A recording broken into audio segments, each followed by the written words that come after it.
박문성 해설위원은 손흥민의 최근 활약상을 보고 여러 팀에서 오퍼가 오고 있고 토트넘에서 잡아두고자 부단한 노력을 하고 있는데 결국 손흥민은 레알을 선택하게 될 것이라고 했습니다. 박펠레라고 불릴 만큼 빗나가는 예측으로 축구 팬들의 원성을 사는 박문성 해설위원이지만 이번 예측만큼은 분명히 근거가 있는 예측입니다. 스페인 언론에서는 끊임없이 손흥민 관련 레알 마드리드 이적설이 나오고 있는 상황입니다.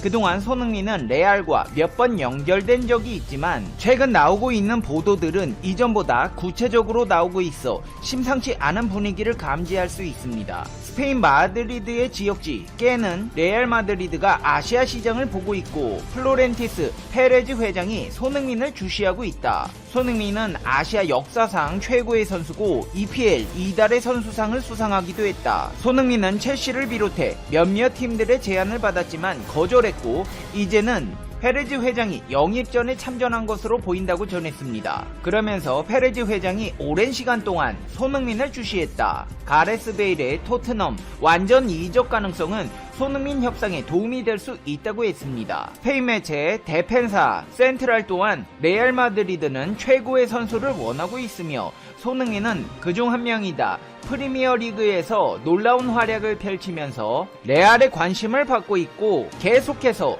레알 마드리드의 영입 리스트에 올라있다. 손흥민은 첼시를 비롯해 몇몇 팀들의 달콤한 제안을 받았지만 거절했다. 플로렌티노 페레즈 레알 마드리드 회장 역시 예전부터 손흥민에 대해 관심을 갖고 있었다. 향후 협상에 있어 가레스 베일의 토트넘 완전 이적이 중요한 작용을 할 수도 있다.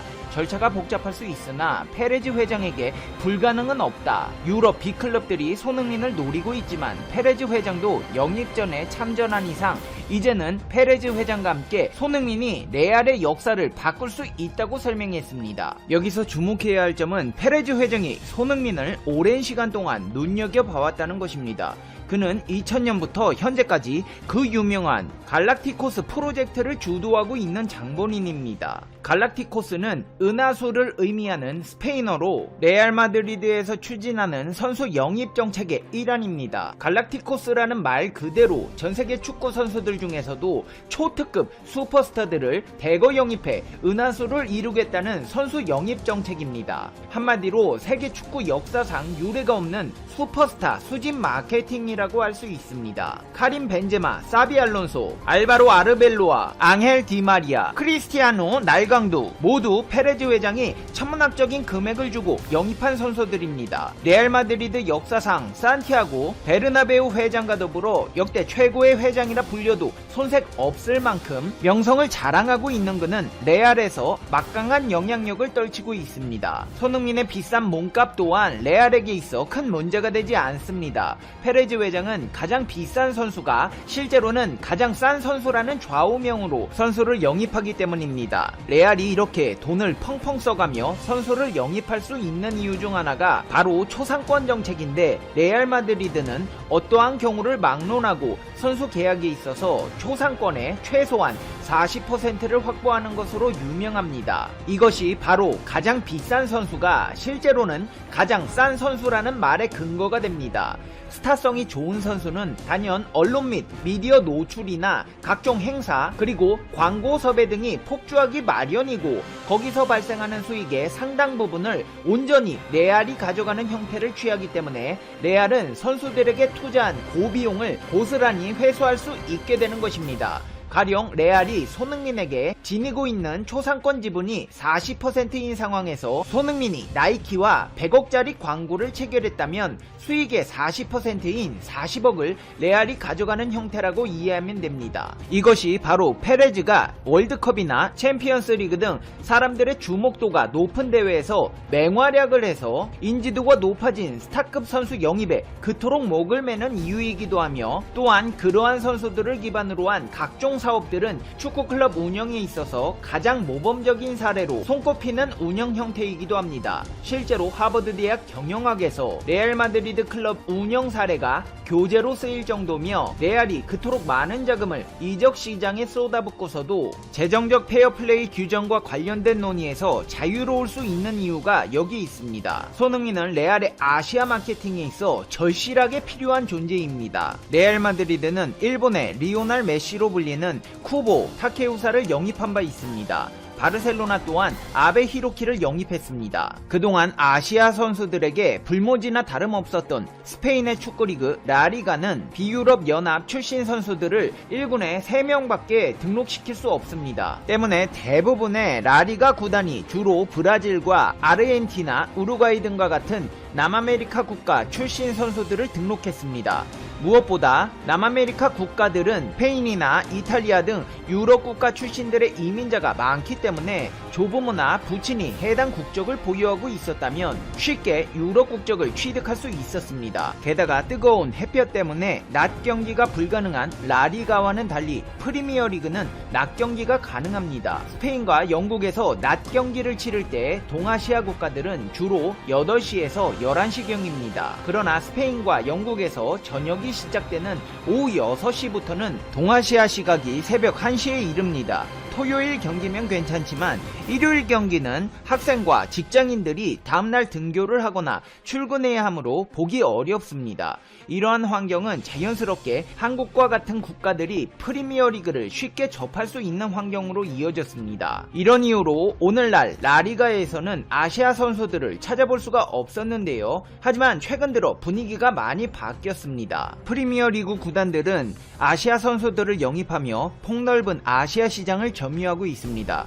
높은 중개권 수수료, 스폰서 계약 등으로 아시아가 유망한 수익 창출처로 발돋움하고 있는데요. 이를 부럽게 생각한 라리가 팀들이 아시아 시장을 공략하고자 적극적인 마케팅을 펼치고 있습니다. 아시아 선수가 없다면 시장 공략도 어려워집니다. 오늘날 프리미어리그가 아시아 시장 공략에 성공할 수 있었던 이유는 아시아 시간대를 노렸던 이유도 있지만 박지성과 이영표, 손흥민 등과 같은 아시아 선수들의 공도 컸습니다. 박지성 선수가 활약했던 맨체스터 유나이티드는 3억 2,500만 명의 아시아 팬덤을 보유하고 있습니다.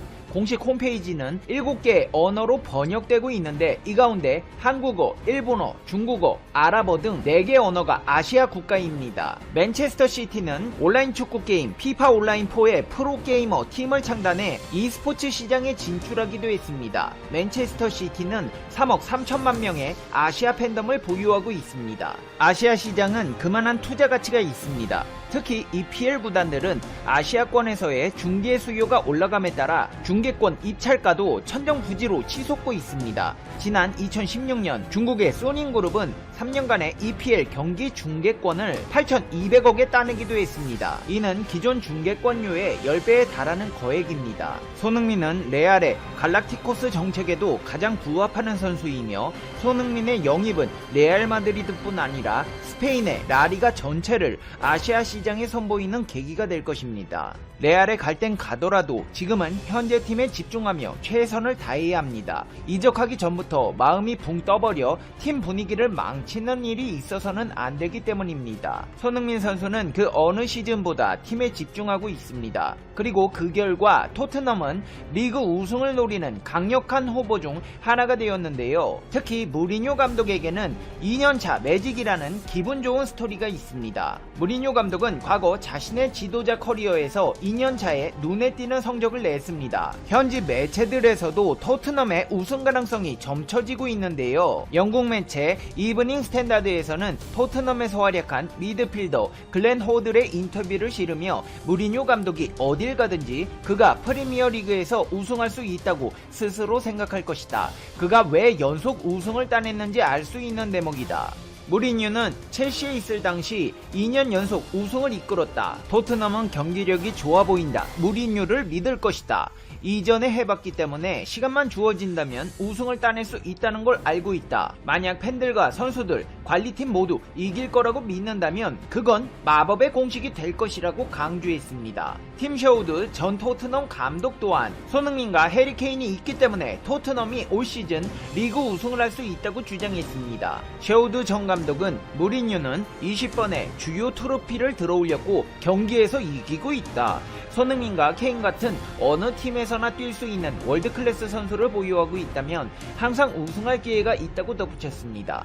이제 페페TV의 결론입니다. Conclusion. 페페TV. 손흥민 선수 이 정도면 레알에서 제발 우리 팀 와주세요 공개 구원하는 것처럼 보이는데요. 이에 뺏길세라 토트넘에서도 소속팀 복귀할 때 전세기까지 보내면서 대우해주기에 바쁘네요. 사실 레알에서 손흥민 선수 영입하면 아시아 시장까지 홀랑 다 가져간다는 건데 연봉을 얼마를 지난 18일 기준 우리나라 코로나19 감염자는 25,199명이고 사망자는 444명이다. 반면 영국 코로나19 감염자는 68만 9,261명이고 사망자는 43,429명이다. 더구나 영국은 최근 들어 코로나19 감염으로 하루 사망자가 연일 100여 명을 훨씬 웃도는 증가세에 있다. 보리스 존슨 영국 총리는 지난 16일 자로 잉글랜드 전역을 3단계로 나누는 봉쇄 조치를 시행한다고 밝혔다. 이 봉쇄 조치에 따라 잉글랜드 시민들은 지역에 따라 아래와 같은 단계별 방역사항을 준수해야 한다. 영국 정부는 이번 봉쇄 조치에서 최고 위험 지역으로 영국 북부의 리버풀과 랭커셔를 지목했다. 같은 북부 대도시인 맨체스터, 블랙풀, 프레스턴은 그 다음 고위험 지역으로 꼽혔다. 정부의 이번 코로나 봉쇄 조치로 특히 영국 북부에서 술집이나 식당을 운영하는 자영업자들이 큰 타격을 받게 되었다. 이에 맨체스터시가 속한 그레이터 맨체스터 주의 앤디 번햄 주지사는 지난 16일 기자회견을 열어 이번 존슨 총리의 봉쇄 조치를 잉글랜드 북부 지방에 대한 차별 정책이라며 이렇게 반감을 토로했다. 코로나 잡기냐, 경제 살리기냐. 지금 영국은 전 세계가 그렇듯이 코로나 잡기냐, 경제 살리기냐의 기로에서 왕좌왕하고 있다. 코로나와 경제라는 두 토끼를 다 잡을 수는 없는 것일까? 조나단은 현재 영국 랭커스터 대학교 대학원에서 코로나19 바이러스를 연구하고 있다. 다음은 지난 16일과 17일 조나단과 영국의 코로나 상황에 대해 인터뷰한 내용을 정리한 것이다. 전공은 무엇이고 지금 코로나19에 대해 구체적으로 어떤 연구를 하고 있나? 내 전공은 세포생물학과 생화학이다. 학부에서는 물리학, 수학, 생물학, 화학을 공부했다. 지금은 사스와 코로나19의 상호 관련성과 코로나가 인간 세포의 표면에 침투하는 방식을 연구하고 있다. 현재까지 연구한 바에 따르면 코로나19 침투에 인간 신체의 방어세포막은 제대로 저항을 하지 못하고 굴복하고 있다. 지금 하는 연구가 앞으로 코로나19와 관련해 인류에게 어떤 도움이 되리라 생각하나? 현재 내가 하는 사스와 코로나의 상호 관련성 연구는 향후 의학 분야와도 학제 간 공동 연구가 필요하다. 그럴 경우 코로나 돌연변이를 포함한 다양한 백신 개발 등에 큰 도움이 되리라 생각한다. 지난 16일 하루에만 영국에서 코로나19로 136명이 생명을 잃었고 지난 4일 연속 하루 100명 이상이 코로나19로 사망했다. 최근 영국에서 코로나19로 인한 사망자가 더욱 늘어나는 원인이 어디에 있다고 보나? 지난 3월부터 시행되었던 정부의 봉쇄 조치가 최근 완화되면서 상대적으로 코로나19 사망자가 증가했다고 생각한다. 반면 코로나19 봉쇄 조치가 완화되면서 다른 질환으로 인한 사망자 수는 감소했다. 봉쇄 조치 강화는 경기 침체와 실업, 다른 질환으로 인한 사망자 수 증가로 이어진다. 하지만 봉쇄 조치를 완화하면 경기가 살아나고 고용이 창출되며 다른 질환으로 인한 사망자 수가 감소한다. 마치 시소 게임 같다. 정부로서는 이러한 시소의 균형을 유지하기가 어려운 것 같다. 더욱이 일부 사회 지도층으로 인한 코로나에 대한 부정확한 정보의 확산은 시민들이 코로나19 방역 정책을 무시하거나 준수하지 않고 조롱하는 결과를 초래한다. 가장 기본인 마스크 착용을 무시하는 것도 그 한계라 할 수 있다. 결국 이러한 무분별한 행동이 코로나19 사망자 수를 늘리는 원인이라고 생각한다. 영국 정부의 코로나19 방역 정책을 어떻게 평가하나? 한 가지 확실한 것은 영국 정부의 코로나 방역 정책이 한국이나 싱가포르처럼 효과적이지 않다는 점이다. 그러나 정부만 탓할 수는 없지 않은가? 내가 한국에서 8년간 살아본 경험에 비추어 이야기하면 영국인들은 한국인들에 비해 훨씬 더 개인주의적이다. 개인주의는 물론 좋은 점도 있지만 정부 규범에 덜 순응하고 오히려 반항적인 인간형을 만들어낸다. 이런 시민을 상대로 영국 정부가 아주 강력하고 엄격한 규칙을 시행하기가 쉽지 않다. 미국이나 영국의 코로나19 사망자가 많은 것도 이런 개인주의적인 시민의 성향이 한몫했다고 생각한다. 일반적으로는 개인주의가 강한 문화를 나쁘다고 볼 수 없다.